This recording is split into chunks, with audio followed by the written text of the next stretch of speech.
Hey, it's Trevor Silver here, back with another Feature Friday. We got a special guest today. Well, all the guests are special, but we got a special guest today. And I'm also here as your co-host, Aaliyah Arab-Smith. And like Trev said, we got a special guest. It's going to be Guyleigh Johnson. But before we get into that, I wanted to mention and give a shout out to Shift Key Labs for their ongoing collaboration. So, Guyleigh, let's get this conversation started. Maybe we could start with your connection to community, where you're from, just a little bit about yourself. I am from Dartmouth North. I have ties to a lot of the different historical Black communities, one of them being Liverpool. That's like where a lot of my family comes from, especially the last name Johnson. But yeah, definitely a dark side girl. Dark side, where the mat. Can you zoom in on that one right there? So yeah, I didn't know that you were from the Liverpool area, or like your last name was from there. So I've known you for over a decade. Like, you know, we've been through thick and thin. So maybe explore that a little bit. Give us some insight, because, you know. My grandparents and my great-grandparents grew up in Liverpool. And then my mom did, and her siblings did for a little bit until they moved to Halifax. I think it was like Mulgrave first and then Uniacke Square, where they stayed for like a huge portion. But yeah, my great-grandfather, so my grandmother's father, he was a light heavyweight champion. His name is Tiger Warrington. Okay. He has a statue. Okay, I seen that. Yes, I seen that. on the waterfront in Liverpool, and so like that's my lineage. Oh, so you just descended from greatness. Yes. Creating greatness on your way. 100%. There you go. No, definitely. Yeah. And I feel like, yeah, you definitely carry a lot of that within your identity, and proud to come from that lineage, to be Black Nova Scotian. And one thing I do know is you have a passion for community. So maybe walking us through how you've grown to have that passion and what keeps you going with it. Yes, I would say like my passion for community really stems from like my parents and my grandmother. I've always seen them be involved. And so I think it's like, you know, when you see people model certain behaviors, it kind of like just automatically attracts to you, and then you end up valuing that. My grandmother is a resident of Uniacke Square still to this day.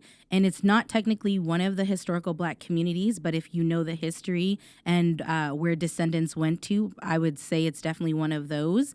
And then I would say even like from where I'm from, which is Dartmouth, it holds a lot of stigma. And so like my grandmother was always advocating for like the rights of residents, always advocating for like youth in the community, always being like a parental figure to different people. I feel like all of that, and like even sitting on different boards, like volunteering. And then I think all of that rubbed off onto like my mom. And so then like I seen my mom do a lot of work. And I mean like stuff that she never ever would mention to anybody, stuff that she never ever got paid for. But she was just always in support of like everybody she encountered. And I would say like the same thing of my dad. I call them like secret angels, because they're not like front facing and they don't ever like showcase it or like showboat about it. But they're definitely always there like in community and helping and supporting people wherever they can. And so I feel like from a very young age, I always knew that it was important to like give back and like try and impact my community. And yeah, I think that's what kind of embedded that foundation within me. No, definitely. And I love the integrity that you're speaking to, like that, doing that groundwork behind the scenes, because a lot of times there's work that needs to be done, not only at the forefront, but also in the back end. So having that structure and those inspirations to be able to see that power in doing the things behind the scenes is very, very powerful too. Yeah, 100%. So some people might not know you as a established writer, but I want to, before we dive into that, maybe talk about your upbringing, like where were you brought up, like from young, and then maybe what inspired you to become a writer. Okay. So again, from North End, Dartmouth, I feel like the stigmas attached, like when you think about, especially like back in the day, like when I was growing up, the stigmas of like violence, addiction, things like that, I would say growing up, all of that stuff is kind of normalized. So like you don't really know that these are like bad or that these are like negative things, I think, until you get outside of your community and you see other people live totally different. It's always like a peripheral in when you're growing up. Yeah. That's a peripheral thing. Sometimes you might not recognize it as you're growing, but it's always there, and you'll grow to normalize it. So it's not even a thing to you. But then when you go outside your community or to a different type of community, you're like, oh, this is not actually the norm here. You know? Yeah. And then I would say like another thing too is like even growing up in the education system, like again, not really like you know that something's happening in terms of like how like people are treating you, but I don't think like you can pinpoint words to like those experiences. And so again, you just grow up thinking that this is normal. Like even I remember being like a teenager and like cops stopping us as like we're walking to like the basketball court. You think that this is what happens in all communities until you get older and you realize like these are targeted events and that it's not actually things or ways in which police should be engaging with youth. I would say like as a young person, I was very involved in community. So I did like a lot of different youth groups. I attended like after school programs whenever I could. And I think like that's kind of what kept me grounded and like on like a good path. I was also like an avid reader. One of my aunts, like she always says it stems from her. She says like as I was a baby, she used to like read books with like me in her arms. And so I would like to say I probably carry that from her. I used to spend a lot of time at the Dartmouth North library. And I mean like I could read books fast. Like I could literally pick up a book and if it was really good, I could finish it in a couple of days. And so I feel like if I think about writing, I feel like that's kind of where that passion stemmed from first was like just being like a really good reader, a really good listener, paying attention to like the different character types. And I think like literature opens you up to different worlds. Again, outside of your community, like I'm getting to learn like different words, hear about different environments, which kind of gives me that exposure. And I did write, like, I mean, in like the little, you know, the diaries that girls have with the locks and like little journals and stuff. I mean, it was probably nothing crazy. I think like one of the times where I realized like writing could be so impactful was when my grandfather passed away. I think I was like around like grade 3 and I didn't understand the concept of like death or even grief. I just knew that it hurt a lot. And so I didn't have any way at the time that like I thought I could connect to him. And I just remember writing him like a long letter, like all what he meant to me, how I was feeling. And then I remember like I passed that letter to my mom and then like her and like my dad and like aunts and uncles, they all read it and they were like all in tears. And I was like, how does this like writing like bring so much emotion? And I think that was like the first time that like I knew like writing could be like life changing. And then I feel like I started to kind of dig deeper into that. But I never saw like a path forward in terms of writing. Like I never knew it as a career. I don't think at that time too, like I even really knew about like spoken word or poetry. All I knew is that like I loved reading and I loved writing. And I think that's kind of the foundation of how I started that. Yeah, that's super dope and insightful. So you not knowing that it was a route or that's something that you could take, when was the shift or the realization of like, hey, I actually can do this? Because you say your parents, when they heard what you read or when they read what you wrote, it was like that feeling of like, I know I can do this. And then, but then it was like, what was the thing that made you know that you can do it or actually try to pursue it? I feel like even that is still a long journey. And I mean, you know this, like you've been along this path with me, I would say that long. In high school, I feel like, you know, the peer pressure of what everybody goes through in high school, like just the different environments you're around, the group of friends that you have. And again, like I think being an African Nova Scotian person, like the communities that we come from and the things that we experience and how that impacts us. I would write a lot then. And then I remember one time I seen like this HBO show. I cannot remember the name of it for the life of me, but I remember them doing like slam poetry. And I was like, man, that's powerful. Like I think that's when it really opened my mind up to like poetry. Because before then it was just free writing. Like I was just writing down thoughts and feelings and I wasn't really thinking about like what it could be or where it could go. And then when I saw that, I was like, I want to do that. Like I want to be that. And so then I started to like write down my own like poetry pieces and like put voices to them. And again, having very supportive parents, I shared it with them. And if you know my mom and how much of a go-getter she is like you can do this. She's like, come on. Like, she was trying to find like places that I could perform, people that I could get connected to like learn more. And I feel like that's kind of what started that journey in the beginning. But I still wouldn't say that like I saw myself as like a professional. And then years later, I went to the transition year program, which is a program at Dalhousie for African Nova Scotians and Indigenous people. Shout out TYP. I went to Yes, shout out to TYP. If it was not for TYP, then I would not be here with you guys. Yeah. And my professor at the time, my English professor, he had a publishing company. And again, I should also preface this by saying me and my mom were the first mother-daughter duo to do the program at the same time. So I started university with my mom. There you go. And again, being the kind of person that she is and just like how hard she advocates and supports me. When she, like the first day, I still remember when Leslie said that he owned a publishing company, her eyes were like, shout out Leslie. yeah. Shout out Leslie. Yeah, Pottersfield Press. And she was like, we have to have a meeting with him. Like, I have questions. Like, we got to do all of this. And we met with him. And like, she was like, you know, what do you think about publishing? And what about like a poetry book? And like, she went into like all these different things. And I mean, he gave us like good advice, but also at the time, poetry really wasn't a popular like topic in terms of like books. And so he was like, he's like, you'll sell, but, you know, it might be to like family, friends, you know, maybe community. And then we talked about potentially like self-publishing. I also think, too, it was the beginning of the year. He didn't know me. He didn't know how I was as a writer. And so I feel like he had to like see that progression.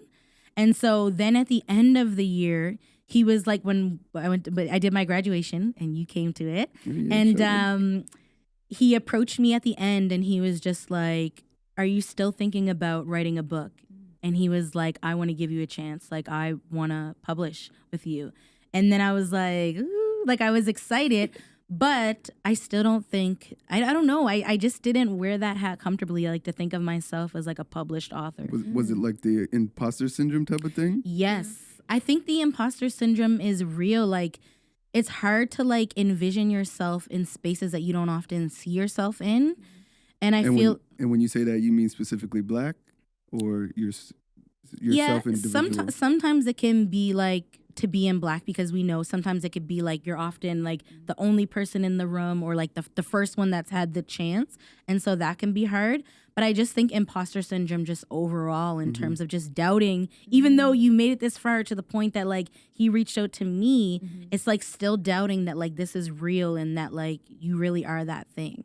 And then I think it's like even like thinking of the expectations that come with the titles. So like when I call myself a writer, what does that mean type of thing? No, definitely. And quick question as well. So I love how you're mentioning the value of reading and writing. I definitely have to value that more, especially having this conversation. But one question I do have is sometimes in school I'll have assignments where I have to get creative with writing and write things, read things. But for yourself, what is the process like of making poetry, for instance, or for writing books? I know you have 2 books, which I'd love for you to speak to as well. But yeah, what's that process like? Do you experience writer's block? What type of things motivate you to write? Because sometimes you have people who are an R&B artists and they're like, oh yeah, if I have a breakup, then I'm coming up with the next best album. Like, what's your what's your part of that?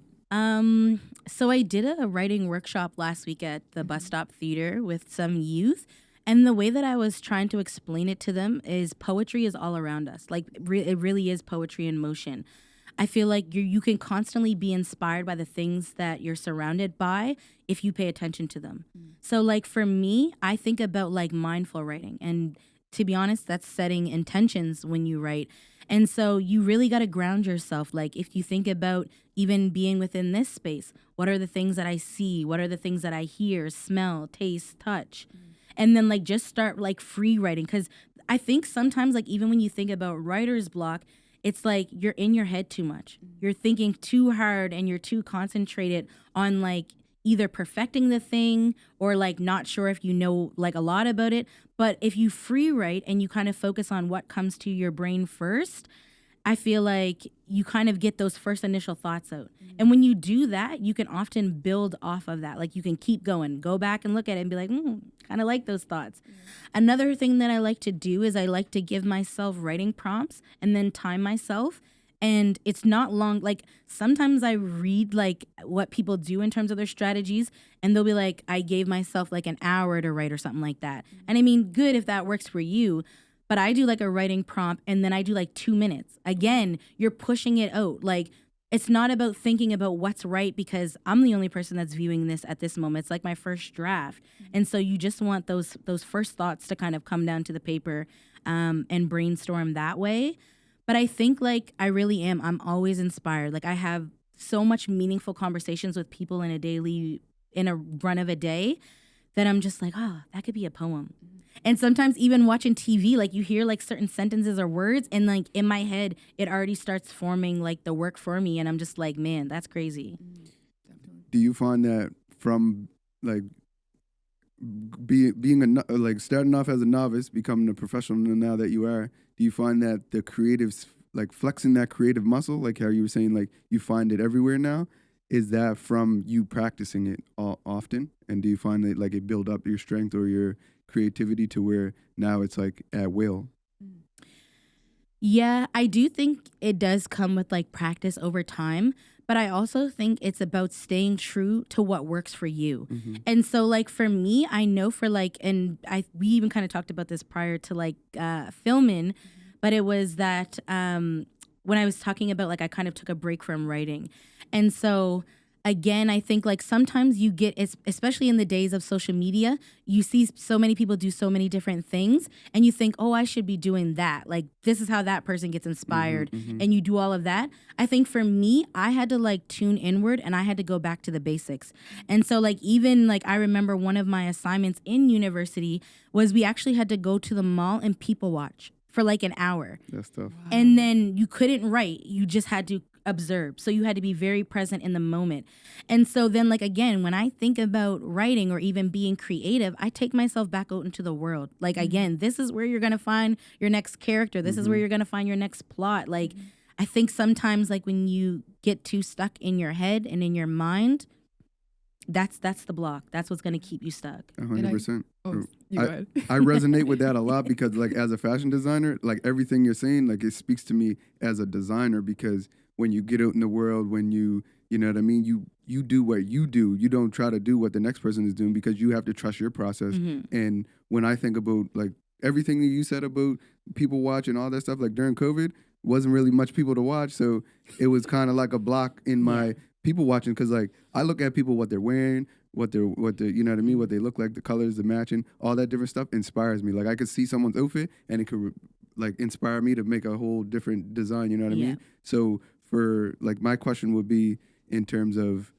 moving forward and getting through those roadblocks, how do you recognize like what's good for you? Like how do you recognize what is your process? Like how do you kind of like have like a template or like, you know what I mean? Like us as individuals, like, cause I resonate a lot with what inspires you. And I find even musicians and stuff like that, when we talk, it's similar. So like, how do you find like, what is your process? Like, how do you find your process?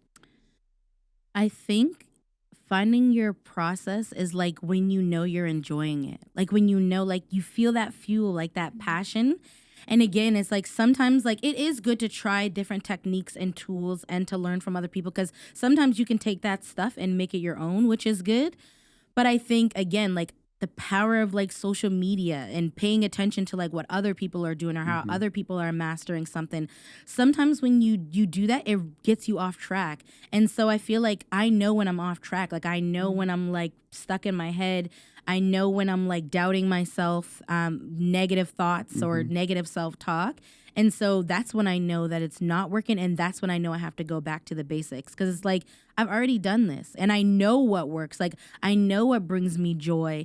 And I also think like even just being around like good people, like being out in community, facilitating, like again, these are things that inspire me, that keep me grounded. So I feel like when I stop that for a while, or like I'm out of touch with that, that's when I notice that I'm like out of my pattern and I need to get back. I need to get rooted again. And 100%. so I go back. I agree. It's like that, fill up your cup. Yes. Filling up other people's cup fills up our cup. Yeah. And I find that's what some people forget about. You know what I mean? They might get the money or get to where they want to go, and then you don't see them in community anymore. And to me, it's like, it's very, very important to stay rooted, to stay plugged in, because then you're looking at the youth that were you, and you're saying, for me, it's like, what can I say to this youth that I could say to myself when I was younger that's going to motivate them, inspire them to get to where I am, or to where, you know what I mean, where I want to see them be, you know? And I find the only way to do that is to go in community, be with the kids, allow them to have access to you, and not just kids, like older people can learn from us as well. So it's like just being in community. So speaking of community, and I know you mentioned for yourself, facilitating is definitely something you hold dear to heart. And then also growing up, the youth groups were very special to you. I know you do a lot of facilitating, so maybe just speaking to the impact and what that means to you. I love facilitating. I think it's like one of my favorite hats, favorite jobs. I feel like you get to be like so personally connected with people, and it's all what you want to curate. I think like when I was little, and something that I do, I think, good at is like my brain is always thinking of strategy. I'm always thinking of how can I be solutions oriented, which again, this works good with facilitating, but also being a person that's able to like pivot and adapt. And for me with facilitating, it's about setting the intention. And for me, I remember when I was little and like when you had to sit in presentations or things like that. And to be honest, even as you get older and sometimes you're like, man, this is boring, or you could switch this up and make it more engaging. And so when I think about facilitating, I'm always thinking about the audience. That's my first thought in mind. Like most people would be like, it's about me and what I want to like presentate to the rest of the audience or anything like that. But for me, it's like always thinking about what's the environment that I want to curate for people, and like what is it that you want them to learn or them to know, but how can you make that entertaining and fun? And so I feel like when I facilitate, I try and do things in a lot of non-traditional ways. Like, I mean, I think about like comfy spaces, comfy chairs. I think about like the lighting of the room. I think about, you know, how much are we going to talk? Because again, sometimes go into something and it's like too talkative, you lose your audience. So like how to like create that balance. Do they like music? Food, I think, especially when you're dealing with Black communities, is very important. And so like even thinking about like how you're going to engage with them in those ways. Definitely. And also I know before we got on to recording this, you mentioned about like the feedback process as well, how you kind of like take feedback from events. And I'm assuming that you would use that to better the future ones. So yeah, and definitely making the comfy spaces as well. You guys probably noticed that Guyleigh is actually sitting on this side of the room, which I love because it speaks to that comfiness and making a space that's welcoming for the guests. Yes. Maybe speaking to how some of these skills that you learn through reading, writing, facilitating, and how they're transferable to other aspects of life. Like I know you mentioned being present. Like, for instance, that prof that told you to go to the mall and be present and engage with those around you. How do you transfer some of these skills that you learn here into other areas of your life? I feel like the reading and writing, I feel like those are very transferable skills because it got me to where I am today. Like, when I think back to like me being a young girl, I couldn't imagine that, like, again, I'd publish a book, then I would like public speak or like facilitate. But I feel like all of that like built me up to that. And then even just being involved with community, like being on the ground, talking to youth, hearing what is it that they want and how they want to do it. And so I feel like just constantly thinking of ways to adapt. And like something that my mom always says is to like stand in your truth, but also to meet people where they are. And so like these are like constant things that I think of when I'm doing these things. But yeah, I think like, again, reading and writing, being that little girl that did that, literally bridged the gap and created all these pathways for me to be where I am today. Beautiful.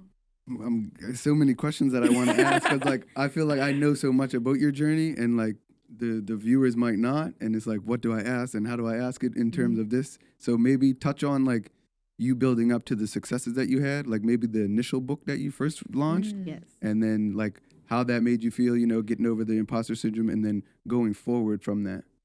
I'm glad that you brought it back to that because I actually skipped a whole part, which I should have told you.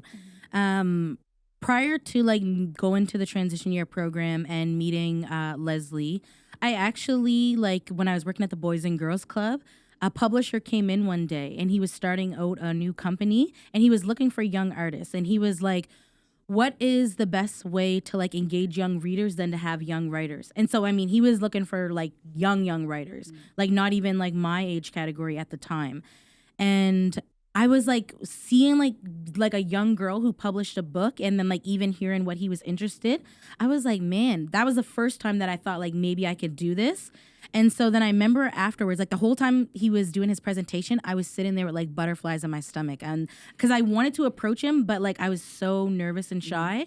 But at the end, I'm like, this could be your one shot. So I went and I approached him, and I was like, would you ever do a poetry book? And then again, like, would you think about like my age category? And then he's like, what kind of poetry do you write about? And I was like, well, my community, like my environment, my culture, like things like that. And he was like, yeah. And he gave me his business card.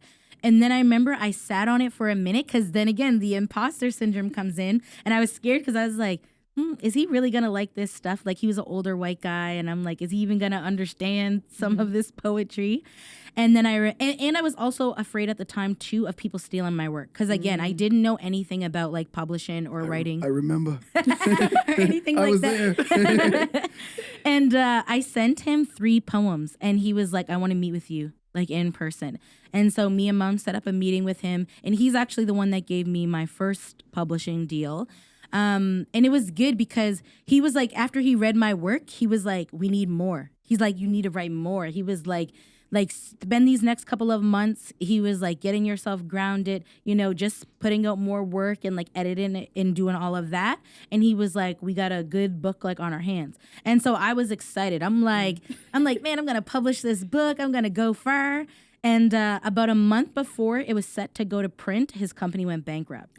So like I feel like this was like my first like setback, or even like feeling of like rejection. Yeah. And so I was like so devastated. I took it as a sign that like maybe this isn't for me. Like this is when that imposter syndrome kind of like got really like in.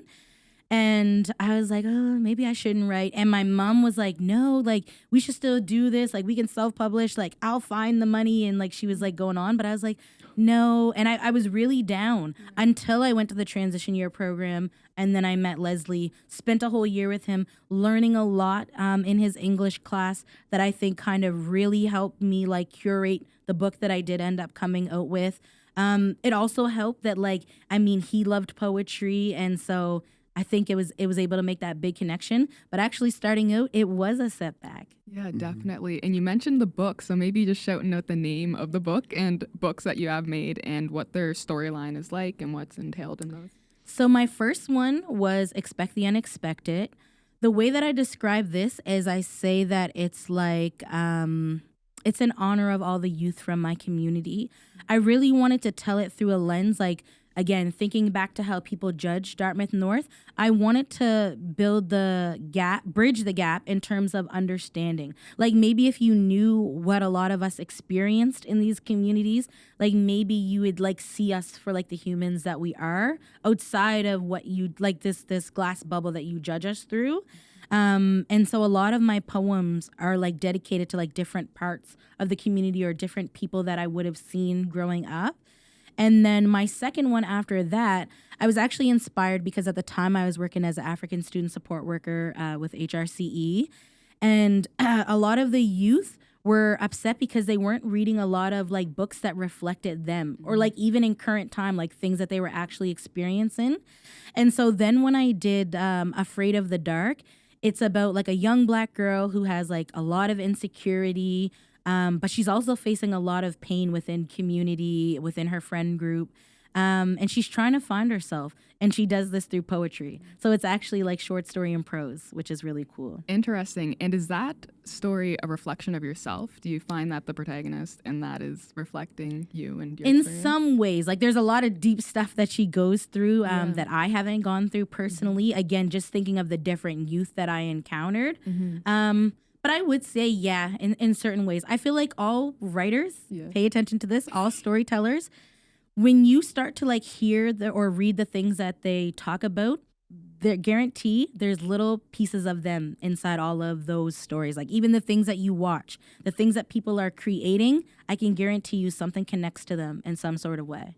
That's beautiful. It's like a form of expression. Yes. Definitely. Yeah. Do you watch Power? Yes, I did until they killed Ghost. So what's crazy, because like when you said that, it just made me think about power and how like a lot of that resonates with like 50 Cent and his story and like some of the stuff in Yes, it. and I Like, actually love 50 Cent as a storyteller. man. I think he's powerful. it's crazy But that yeah, when they kill Ghost, it's a no-go for me. no go for you. Yeah. So you didn't watch Raising Kanan at all? No. Oh damn. So well maybe I'll you'll get find into it one day. Maybe but they'll bring Ghost back. I don't think I'll get over the fact that they killed like the main character. Like he was bringing it. And I know a lot of people like the other one with like Tariq in them, but yeah, no. I need to see Omari. Yeah. she loves him. She loves him. No, But, definitely. but yeah, I find like a lot of artists or storytellers or even TV makers, it's like, or show makers, they always have a little bit of them in there, and it just resonates. It reminds, like, for example, if say you come up with a show or you write a book, it's like when you're reading it, if you know the person, you're like, oh, this reminds you, you know what I mean? I can see where that nugget is, and then I might ask you like, oh, is this from this? And then you might say yeah or nay. But it's just, I find as an artist, when you're creating, and then the person that's consuming it, they're interpreting it in a whole different way than maybe even what you intended. So that's the part of the art and the journey, is like what you take in is from your lens, right? Yeah. And speaking of the art and the journey, what would you define as art? I know we had that conversation as well, but what would you suggest is art and is contained in that definition? Everything. Everything. I feel like that's why when I was talking to you and I was like, I feel like when you were like, what kind of like art is it that you do? And I was like, well, like poetry and spoken word.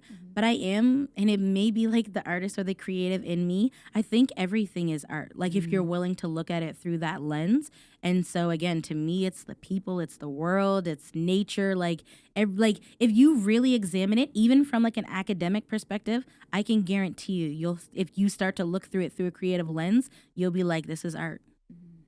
Yeah, I agree with that 100%. As like a designer, is like you can find it from anywhere, the inspiration, and you can take anything and use And it make to it create. Because like when you say academics, I just thought like you can be inspired from reading a paper, an academic paper that's so boring, to like to design something or to write a book or to create a painting. You know what I mean? And I feel like that's the thing about flexing the creative muscle, is like we often say like, oh, I'm not creative, or oh, I can't draw, but it's like the reason why is the same reason why someone might not be good at math, is because they don't practice it. If you don't practice that skill, or if you don't practice that muscle, if I don't practice writing, if I don't practice designing, you can't be good. Some people are naturally talented, but then you have to cultivate that natural talent to be an expert. You know, like Michael Jordan, probably super talented, but then he still had to practice harder than a lot of people to be the GOAT. And if we want to be the GOAT in writing, in modeling, in doctoring, in designing, we have to continuously put in that work. And I find like for young people or anybody listening to this, it's like whatever it is that you want to do, take the time, put in the hours. Like, you know, if you got bills to pay and you got to go to work, at least spend an hour a day doing what you love, because that's what's going to allow you to get better at what you love. And so for you is like, how do you spend time building your skill set? Because I mean, as professionals, we can always get better. I think for me, I would say like I'm constantly doing something.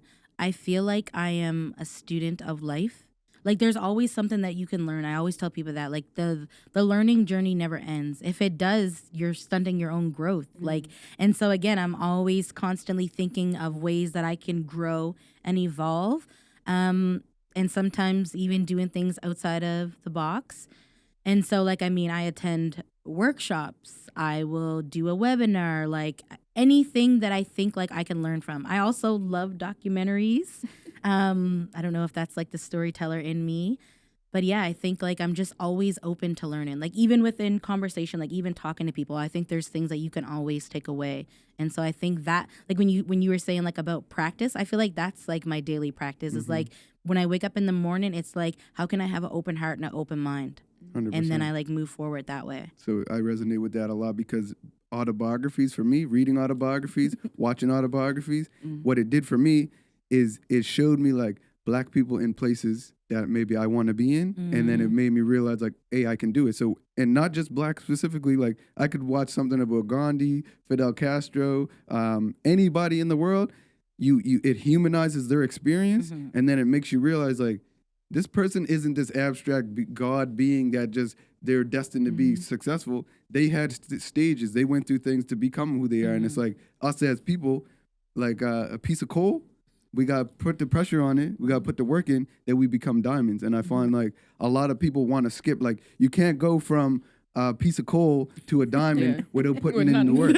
You know what I mean? You can't, without the pressure, without you putting like being hard on yourself, because I know you're hard on yourself. I know you're hard on yourself. I'm hard on myself. And in order to reach those levels, it's like, how do you can't become a diamond without putting that pressure. And I find that's what a lot of people want to do. They want to skip the work. They want to skip, I just want the money. I just want the success. It's like, you can't get that without the pressure and the work. Like even the people that lock up with success, they still have to continuously put in the work in order to sustain it. Definitely. Yeah. And like, as you were saying that, I thought about like, I was doing this project last year, which was about like combat and anti-Black racism through like an online platform. And one of the conversations we had at the time was, it was about like, you know, when public speakers come in, right? And I find like when public speakers come in or like keynotes, they often tell you the good. So it's like, oh, I've done this, I'm successful in that. But it's like, to me, it's like, yeah, the success can inspire you, but I would actually learn from your failures and your mistakes. And so like, we talked about how like, I wish that like people on different platforms would talk a lot more about like the mistakes or the setbacks or the failures, because I feel like that would show like young people the real, like, and again, like I think about this generation, even when you think about the impact of social media, it's your highlight reel. It's all of the most beautiful things. Yep. And so again, you see a person that's made it to here, but you don't even know their journey. And then we also do this thing, and this could even be in an academic sense, where you think it's linear. Like you think it's just like, this is the way and that's what it's going to be. I hear that from a lot of high school students that transition into university when they're like, oh, I'm going to do this and I'm going to accomplish all this and I'm going to be there for 4 years, maybe even less. And I'm like, wait till you get here. It is a journey. And sometimes you may stop, you may take a break, like all of those different things. And yeah. Yeah, I think that's important because a lot of people, they don't see the struggles or the hardships that someone might go through that's a successful person. Most of my people that are successful that I know that are my mentors, they've failed way more than they succeeded. So it's like 80% of failure, 20% of success. You see the 20%, but it's also like the lessons that you learn in the 80%. And it's important for us or people to realize, like, there's some kids that I know, they fail their written tests on the license and they won't go write their license again. It's like, bruh, like, how do you succeed if you, like, you know what I mean? I failed like, my written too, just yeah, FYI, like, and I had to go back. I failed mine too, but it's like, I tell the kids, like, Me too, go write it and go write it the next day. It's like $17, like, you know what I mean? Yeah, go for it. But those little things where you get a little bit of failure and then you don't succeed, that's why everybody's not successful, because they either you get rejected or you get, like, it could be like someone as easy as going up and talking to a girl. Like, you get rejected that one time, then you never talk to a girl in your life. Like, what? You know what I mean? Yeah. So it's like, being able to face rejection with a smile. Like, for example, like I used to like walk down the street when I was going to Dow, and I would say hello to everybody I seen. Some people would just literally ignore the I know those ones.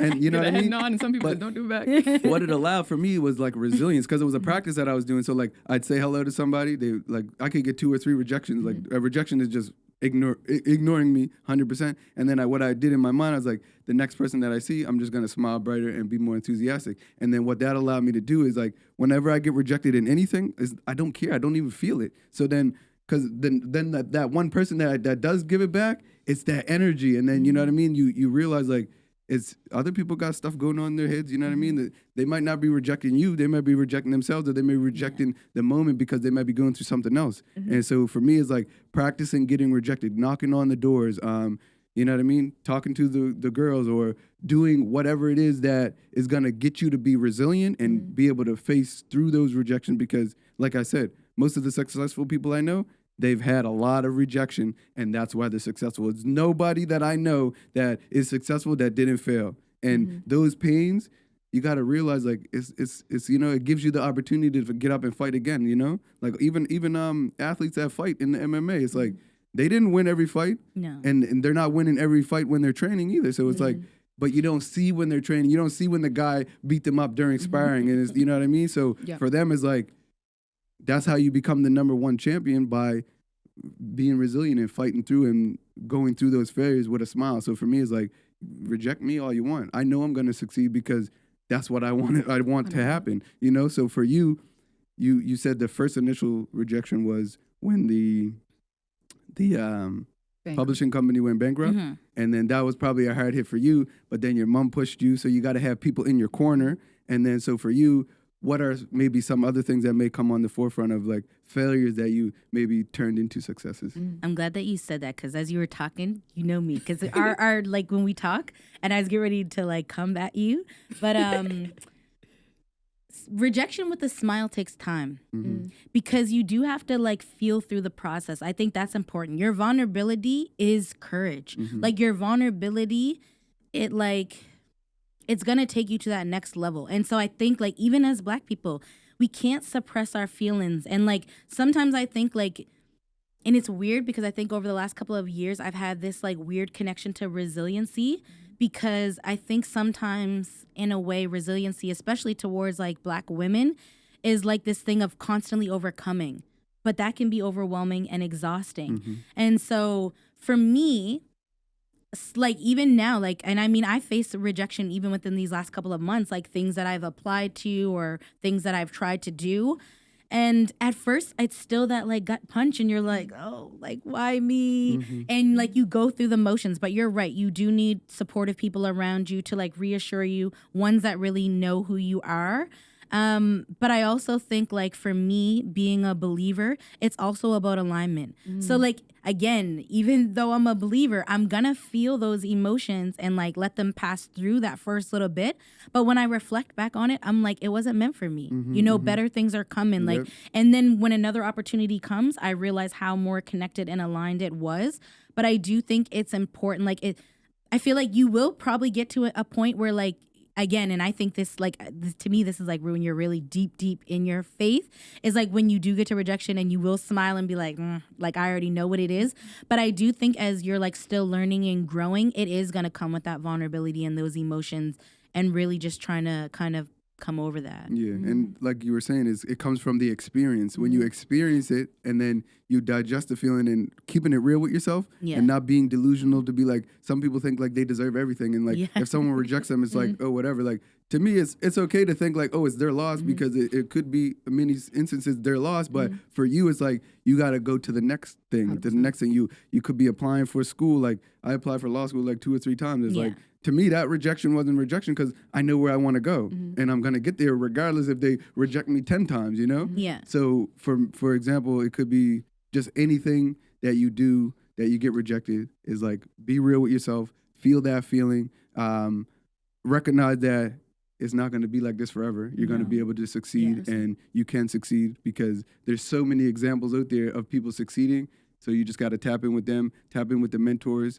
One of the things that I recognize is that whatever industry that you want to be in, you have to have mentors that are already successful that can lead you and guide you, because there's so many things that they've already been through that they can help guide you. Like our parents been through a lot, but if they're not writers or they're not fashion designers or they're not models, they can't give us the game. They can give us like life game, because like, hey, they've been through life stuff, but they can't give us that professional advice to be like, hey, this is as a writer, or hey, this is as a designer. So for me, like when I think about like Alex McLean, he's been through so many different experiences that I have yet to go through.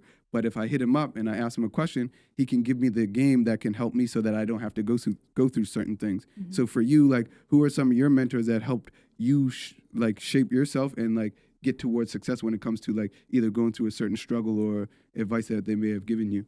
Maybe shout them out, and then also like some examples of things that they've done to help you. Yeah, I would say, I mean, I'm going to keep it very close knit. I would say like my mother, my grandmother, my dad, my partner, and my sister. I feel like this is like my core group. This is like my inner support. And these are people that I constantly go to for guidance.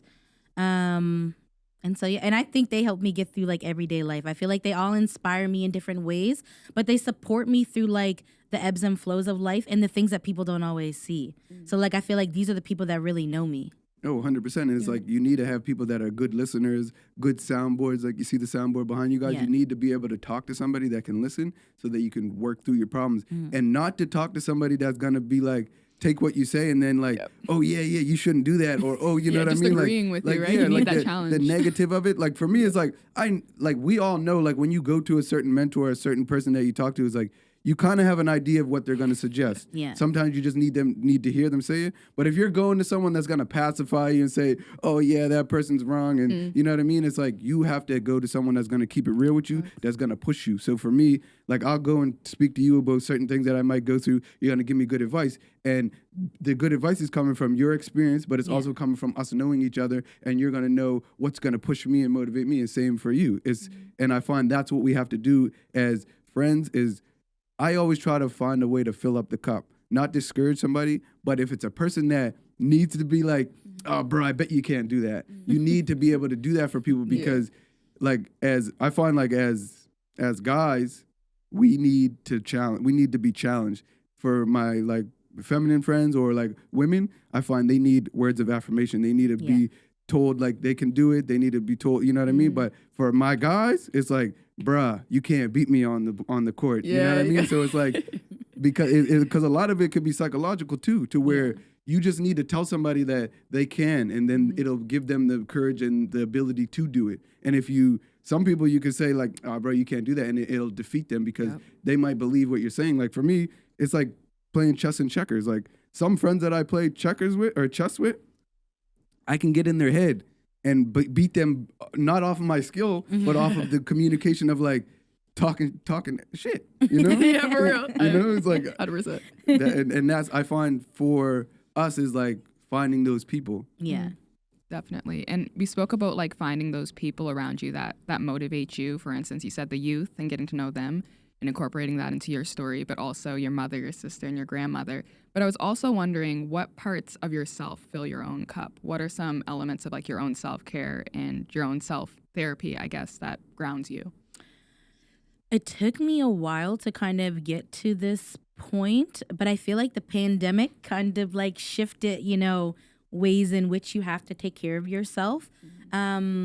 But for me, it's time with yourself.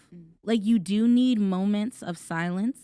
You do need moments where like you just tune inward. Like, again, what are you feeling? How are you processing it all? I am a water sign. I love water. So even here, filming near the water, again, this feels like all alignment for me. But like Sundays to me are like very like sacred. I visit the ocean. I mean, and even in the wintertime, and Black people think I'm crazy. But jump in there, do the polar plunge. But like the strolls like along the ocean, like man, it's my own sacred time. Like to like, just refocus, rejuvenate, and like just get my energy and my spirit up. It's also a time to like debrief and cleanse, and just prepare for a new week. But I think like one of the most important is just like making time for yourself, but also spending time with yourself.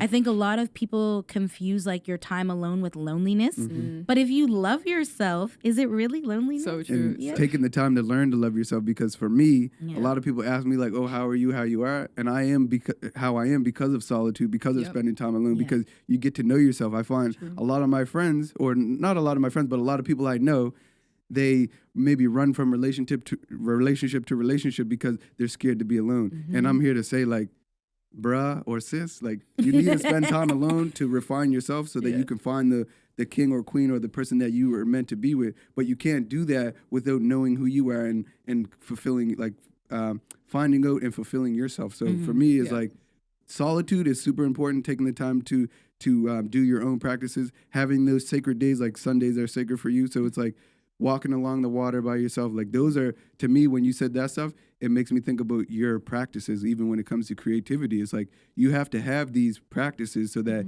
you can continuously become better. You can reflect on yourself. If you're not writing in a journal, it's in your thoughts. It's meditation. Like people undervalue meditation so much. They undervalue reading so much, but they don't realize like you could read 100 books, you could meditate 100 times, and you're not going to see the value of it until later on in life. Like there's so many things that you learn from the books that you're reading in school that you probably are like, oh man, I this is so boring. Like, why am I reading this right now? Yeah. But then later on in life, you're like, oh, I read that and now I needed to know this for a test, or I needed to know this for a certain evaluation for something else, or like patient. Yeah, 100%. yeah, like for your helping your friends or whichever. And to me, it's like a lot of that is doing the self work. There's the inner work. A lot of people run away from the inner work. When they get by themselves, they're like, you know. But for me, it's like that's where you can become your best self. Yeah. And then when you go out in the world and you shine, it's like people are like, oh, why are you shining? Because I've done the inner work. You know. Definitely. But yeah, embracing your inner self is definitely something that's very powerful. And it kind of makes me also think of, you guys probably notice this too, if you listen to the things around you, it can kind of inform your thoughts. But when you're in that space by yourself, it's like all you have is your own thoughts and your own views to kind of resonate with. So you get to learn about yourself, your values, which is a big thing too, because any space that you walk into, you bring yourself, your values. And that's not saying like sit by yourself and be on social media scrolling. Put that phone away. Yeah, like that's the part of the thing that we're over consuming and we're not creating enough, and then we're not spending enough time with ourselves, because like if you can't spend 20 minutes, an hour by yourself doing nothing and just with your thoughts and your you know what I mean, then that's where you realize like you're so dependent on social media, you're so dependent on other people. And I feel like we got to get away from that, because, well, I can't say we all have to get away from it. I'm getting away from it because I know the we value. all should. I know the value in solitude, and I know the value in being with yourself and having your practices, you know, and your sacred time. Definitely. Yeah, and I feel like this is going to be such a left field question, because I've been wanting to ask this. Probably should have asked it a couple questions ago, but how do you translate, let's say, written work? Obviously, you do like the writing, and then you do poetry and spoken word poetry, but film. So I know you have some film backgrounds with you. So what's it like translating those different skills into different types of mediums? Honestly, I think, again, just staying true to myself. Being authentic, I think, is how you transfer all of those different skills. When I was going into film, like, I thought about it too hard. Like, when I got accepted, because I did Being Black in Halifax, when I got accepted for the program, I was like, man, I'm going to have to learn this and do that. And then even when we were doing the workshops and some things, like, I wasn't understanding. And then I remember, like, I had an amazing film team around me and to, like, mentor and guide me a lot through the process. And I remember, like, even sometimes when I was doing things, I was overthinking them. Or again, it was a short film, which is like less than 10 minutes. Yep. And so I was thinking too much. Like, I was thinking, like, we had like this big documentary here and all these different things that I would have to do. And I remember, like, when I was sitting down and we were like writing out the scenes, I was like, again, what would make me feel comfortable on camera? Again, thinking about my participants, so like my audience, because the film was on mental health within the Black community. What would make them feel comfortable? And I was like, I have to go back to my roots. So I scrapped like all of the original ideas I had and what I was thinking. And I was like, I'm going to film myself doing a writing workshop, but the main focus is going to be on mental health. And even like, again, I did it with people who weren't writers. And even then, they weren't really involved in the mental health sector, but we all experience mental health in different ways and how that can impact us. And so I was just like, I'm just going to take them through a writing workshop. And it was like my mom, my grandmother, one of my grandmother's best friends. I had Robert, and I had, oh my God, why am I going blank on his name? It'd be like that sometimes. You know, people be feeling some type of way over that too, right? Yes. No, but it's like we're in a podcast setting, and sometimes, you know, yes, you know who you are. Yes, and we're thinking of too many different things all at once. But it's going to bother me because I really do need, he was like a huge part of it. Oh my God. Why is Take your time, you're good. When it comes, just say and give them their shout out. Yes, and hopefully it comes. But yeah, I just like, again, I did it in a writing workshop format. And just to kind of like make them comfortable and bring them into my world versus trying to like go into their world. It was like, I'm going to show you guys what I do and see what can come out of it. And it was powerful, like just listening to the conversations. Even now when I think back and I reflect on it, I wish we could have expanded beyond the 10 minutes because I think a lot more could have been poured out if you would have seen the rest of the video footage. Definitely. Yeah. It's going to bother me with that name. Don't worry. It'll definitely come. We had Regine. Shout out to Regine. Yeah. Going back to like when you're in maybe elementary, junior high school, cultivating those writing skills and because you talked about grade 3, what about like junior high and high school? And maybe talk about your experience, and then maybe talk about some of your peers that may be doing the same stuff you're into. What's actually weird is a lot of peers weren't doing what I was doing. And I think about it now and I'm like, how did I survive that? Because like poetry in the hood, like it was like, but to be honest, I had like really supportive friends. Like, I mean, like all of them encouraged me. And when they like read it and they heard it, they're like, man, you're good. Like, so I didn't really get made fun of in that way. But like thinking back, I'm like, why didn't I get made fun of? Like, because if again, thinking about the environments we grow up in, it really was just an odd thing. And then like, if I think about like just even some of the poems or like even the way that I said them, I cringe because I'm just like, no. And you know how like we can all make fun of each other. In junior high, I don't think I did a lot of like creative writing. It was more so just like academic in terms of whatever the teachers were asking for me. I did try to, like, within that academic, like, bring some of my creative self within that. I remember one time, like, I had to write a short story. I connected it to, like, a childhood memory, which was good for me.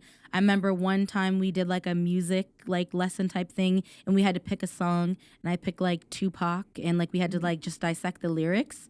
And so, like, those were, like, creative, good things, but I didn't do a lot of, like, intentional writing or, like, journaling. In high school, I feel like it was needed. Like, it was a form of healing for me. Like, I feel like, again, when you grow up and you start realizing stuff and, like, how it can impact you and affect your mental health, I was like, I need to release this. And a lot of it, I wasn't comfortable saying out loud. So, like, the paper to the pen was, like, my safe haven. Like, it was like, oh, I could say that here, but it's not necessarily something I would say on a platform or even out loud to, like, friends or family. And eventually I think when I realized how receptive and supportive they were of me, eventually I started to like say that stuff out loud more, which potentially is how I did spoken word and like poetry and performed. But at first, honestly, it was just my own inner work. Like it really was a form of healing. So you spoke you throughout this conversation, you spoke a lot about intention.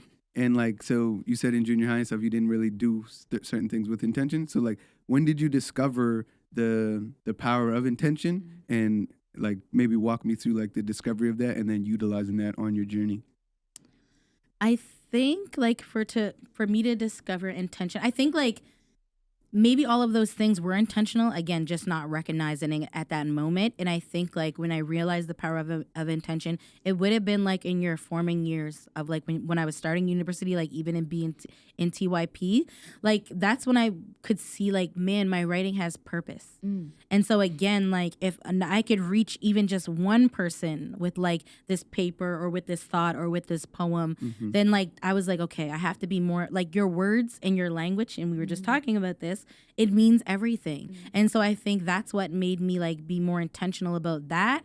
And then when I was more intentional about that, then I was like more intentional about community engagement, facilitation, and it kept moving. The intention made for you to like intention inspire you and motivate you to do better, to be the best you can be. Because when you talk about like if there's 10 people and you just reach one of them, that's success. And then it's like, okay, how do I reach more? And then as you go through your experience, you get better, you're going to reach more and more. Yeah. And I think we spoke about that on the phone the other day about just being intentional in terms of even if it doesn't resonate with everybody, if as long as you get that one person that's making a difference, that gives you the inspiration to keep pushing, to keep creating. Yeah, 100%.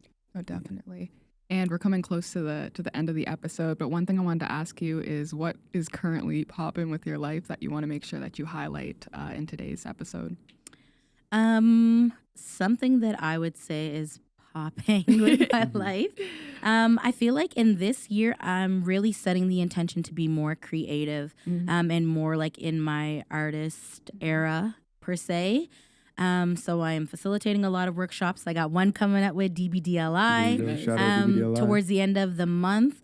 I'm also sitting on like a lot of different like art boards and stuff like that. Hopefully like later this year, you're going to hear more about an initiative that I want to start within like the writing industry for young Black creatives.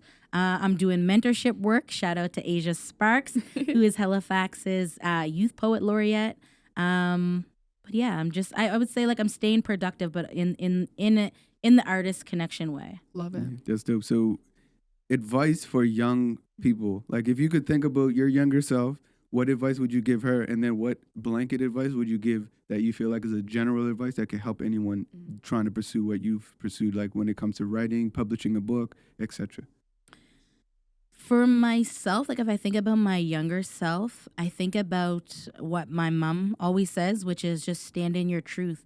Because I feel like shame and fear hold you back from a lot of things. So like even when you think about saying like believe in yourself, you can't really believe in yourself until you stand in your truth. Like you standing on business, like who are you? What do you value? What are your principles? Trust, respect, education, value. Yes. And so I just like, I wish like for the younger me, I just would have knew earlier on to like always stand in my own truth, believe in myself, be confident in what God has created me to be and what he wants me to become. And for other people, it would be kind of that same advice. Be like, stay true to yourself. Being you is being real. And to touch on that from knowing you is like, you're a contrarian in that you didn't do everything that your friends were doing. Like, obviously we participated in like the fun, the parties and etc. But Don't tell my life. Not on the platform. No. But you know what I'm saying? When it comes to like doing different stuff, like you're not doing the same that everyone's doing. And like, I mean, for some of the stuff that your friends are doing can inspire the stuff that you're doing, because it's either saying like, hey, I'm not going to do that, or hey, I'm going to do what you're doing, but I'm going to do it in my own way. And I find it's important to like find the inspiration, like we were saying, all over, but also don't be a sheep. Like, don't be like everybody else. Like, don't do what everybody's doing. If everybody's like bullying somebody, don't fall in. Like, be different to where maybe you protect the person that's getting bullied, or maybe everybody wants to go to the party and maybe you're not into the party. Like, so for me, like, I'm not into drinking. So I'm into supporting my friends. It's their birthday. Pop out, say hi, but I'm not partying with you guys and My doing all this birthday's stuff. Well, keep me in the loop, remind me. I'll pop by and I'll say hi, but I'm not drinking no drinks. But it's like going against the grain. I find going against the grain always leads to a different form of success. Like, we can all follow and do, oh, this is making this person money, oh, let me go do that, or this, but you got to follow what in your heart, and if you follow what's in your heart, what you're good at, and then you think about the money will come. And like, don't be so wrapped up in chasing the money, because you chase the money, it's like chasing your tail. You're never going to catch it. Yeah. 100%. Yeah. And did you have any last comments? Yes, I want to shout out Daniel because I forgot his Shout name. out Daniel. Forgive me, my head is spinning in a lot of different ways, but Daniel was a huge part of my film, and I love and respect him. And so, yes. 100%. So then I'll ask you, like, is there any questions or things that we didn't ask you that you might want to share with us? No, I feel like we touched on What's your middle name? No joking. I feel like we touched on a good range of like different things. Like, yeah, it was really good. You definitely did. It was a great to have you. Yeah, Much it's love. like Love you. combo. Love you. Thank you for coming through, pulling through, Yes. and we can't wait to see where you go. I'm sure this podcast is going to go on for many years, and Yes. we'll surely get you back on here. Double back. Yeah, there's all kinds of questions that I want to ask, but I'm not gonna ask because I ain't putting you on the spot. But it's like, yeah, let's keep going, let's keep building, and 100%. So the other thing too that we do for every episode is we close with a one-word checkout. So that one word could reflect how this episode has made you feel, how you're feeling throughout the week. Just any one word that resonates with you at this moment. So we can give ourselves some seconds to think. I already know mine though, still. Oh, well, you can go and then I'll go. So my word is just going to be creative. I feel like my biggest takeaway from this episode was the value in being a creative person, and how you mentioned that everything is art if you look at it the right way. So I'm definitely in my creative spirit right now, and it's actually motivating me, I guess, to get through my school and my classes that I have too today. So yeah, that was powerful. My word is going to be connection. I was nervous like coming here, even though you guys are very like familiar to me. Yeah. But I feel like just talking with you, like a sense of connection. That's how I'm leaving here. Okay. My word would go back to what you were talking about with the ocean, and it's going to be flow, because we flowed very well. Yeah. We flow like the ocean. We flow like together as people. This shirt actually is, the design is from Pixelate, like water images that the guy did some kind of diffusing with AI and made it into like digital art, abstract digital art artifacts, and ocean flow. I feel like it just, we're going to keep flowing, we're going to keep going, and yeah, that's my word, is flow. Yeah. And then, so for y'all that are watching, Please comment below what your one word would be, what your one word is after watching this. And you'll be entered to win the giveaways. We got a bunch of giveaways. We'll talk more about that. And No, for sure. And make sure you follow us on Instagram and on all our platforms. Make sure you subscribe to our YouTube. Don't just like the video and comment. Make sure you subscribe. That number should be up by the end of this episode. And also make sure that you're checking us out on other podcast platforms. And not only put your one-word checkout in, hashtag your one-word checkout, and also comment below who else you would like to see on here. If you want to see yourself on here, or you want to see a leader in community or someone else, comment their name. You know what I mean? Spam their name. Yeah. Spam them comments. Until Instagram block you. Instagram, YouTube, and all platforms that have podcasts. Check us out. Yeah. Thank you. I just want to say thank you, Guyleigh, for coming through, pulling up, and this was a great convo. Thank you. Great. So thank you for tuning in. Thank you for listening to our Feature Friday podcast. And just wanted to make sure that you guys are connected on all platforms. So wherever you're tuning in, maybe even leave us a 5-star review. If you're watching on YouTube, hit like and subscribe. And on our social medias as well, you can follow us at ANS Lab or at African Nova Scotian Youth Lab as well on Facebook, Instagram, Twitter. We got the whole mumble jumble. It'll be in our link tree in our bio. Don't forget to enter our contest that we have in each episode. And the way to enter that contest will be sprinkled throughout our episodes, so make sure that you're listening and paying attention. Each episode may be different, but comment below wherever you are. And if you don't use social media and you're one of those people, you can even reach out to us by email at anslab@onenorthend.com. The details are in the episode description. And last but not least, we want to make sure that we get you guys connected to our resource, our network of resources, the Grapevine newsletters. So to get subscribed, you can check the link in our bio and subscribe yourself. But if you're not that tech savvy, you can also email us at anslab@onenorthend.com and we can get you hooked up. We'll see you on the next episode. See you next month. Let's get it. Feature Friday. What's your favorite thing about Fridays? That's a good question. The features.